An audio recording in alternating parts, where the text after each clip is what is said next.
ECL এর এই জোরদারি আমরা মানছি না, মানবো না। আমাদের জমির বদলে চাকরির দাবি ইসিএল কে ইমিডিয়েট মানতে হবে। সোমবারই জমি দখলের মতো একাধিক বিষয় নিয়ে উষ্মা প্রকাশ করতে দেখা গেছে মুখ্যমন্ত্রী মমতা বন্দ্যোপাধ্যায়কে। আশার আলো দেখতে পেয়েছেন ভূমিহারারা। এবার একে একে গর্জে উঠেছেন তারা। জমির মালিকদের না জানিয়ে ইসিএল এর জমি নিয়ে শুরু হয়েছে উৎপাদন। তাই জমির বিনিময়ে চাকরির দাবিতে এমডিও প্রজেক্ট বন্ধ করে বিক্ষোভে নামলেন ভূমিহারারা। ঘটনাটি ঘটেছে মঙ্গলবার পাণ্ডবেশ্বর বিধানসভার ইসিএল এর বাঙ্গলা এরিয়ার শ্যামসুন্দরপুরে। বর্তমানে খনি অঞ্চলের বেশ কিছু কয়লা খনির উৎপাদন বেসরকারি সংস্থার হাতে তুলে দিয়েছে ইসিএল। ঠিক সেই রকম পাণ্ডবেশ্বরের ইসিএল এর বাঙ্গলা এরিয়ার তিলাবনী কলিয়ারির উৎপাদন এমডিও ওর মাধ্যমে ইতিমধ্যেই শুরু হয়েছে কিছুদিন আগেই। তখন থেকে এলাকার প্রায় 400 জন ভূমিহারা বারবার আন্দোলন করেছেন, কিন্তু কোনো লাভ হয়নি বলে জানান ভূমিহারারা।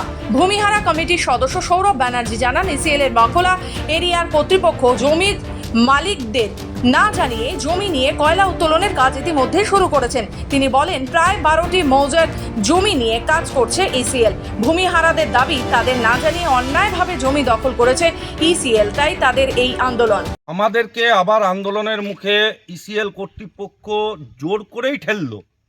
ইসিএল কর্তৃপক্ষের বিরুদ্ধে যে আমরা আন্দোলন, সেটা ইসিএল কর্তৃপক্ষ আমাদেরকে এই জায়গায় নিয়ে আসতে বাধ্য করলো।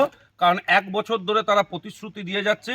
আপনারা দেখতে পাচ্ছেন এই যে প্রজেক্টটি হচ্ছে, এই যে প্রজেক্টের মুখটা কিন্তু আমাদের জমির উপর। ইসিএল আমাদের কাছ থেকে কোনো রকম জমি হ্যান্ডওভার না করা সত্ত্বেও ইসিএল প্রোডাকশন পর্যন্ত চালু করে দিয়েছে। ইভেন আশেপাশে যে অঞ্চলগুলি, সেগুলি নালা কেটে দেওয়ার জন্য, যে জমিগুলি আছে সেগুলো নালা কেটে দেওয়ার জন্য আমরা চাষ পর্যন্ত করতে পারছি না। এই অবস্থায় আমরা কোথায় যাব বলুন? এই অবস্থায় আমাদের আন্দোলন ছাড়া আর দ্বিতীয় কোনো পথ খোলা নেই। আমরা ইসিএল কে আগেও দাবি জানিয়েছিলাম, ইসিএল জমিনে আমরা ইসিএল এর সঙ্গে কোঅপারেশন করছি, প্রথম থেকেই করে এসেছি, 1 বছর ধরে কোঅপারেশন করছি। ইসিএল এর দাবি ছিল যে কিছুদিনের মধ্যে আপনাদের জমি আমরা অ্যাপ্রুভেল নিয়ে আসব, তারপর প্রসেসিং হবে। কিন্তু এখনো পর্যন্ত অ্যাপ্রুভেলেরও কোনো ব্যাপার নাই।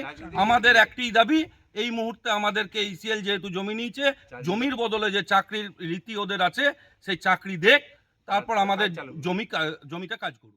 যদিও এই বিষয়ে ইসিএল কর্তৃপক্ষের কোনো প্রতিক্রিয়া পাওয়া যায়নি, কিন্তু মঙ্গলবারের ভূমিহারাদের আন্দোলনের জেরে পুরোপুরিভাবে প্রজেক্টের নানান কাজ এবং উৎপাদন বন্ধ হয়ে পড়ে, যার জেরে কয়েক লক্ষ টাকার ক্ষতির মুখে বাকলা এরিয়ার ইসিএল কর্তৃপক্ষ। পাণ্ডবেশ্বর থেকে সোমনাথ মুখার্জি রিপোর্ট, খবর বাংলা।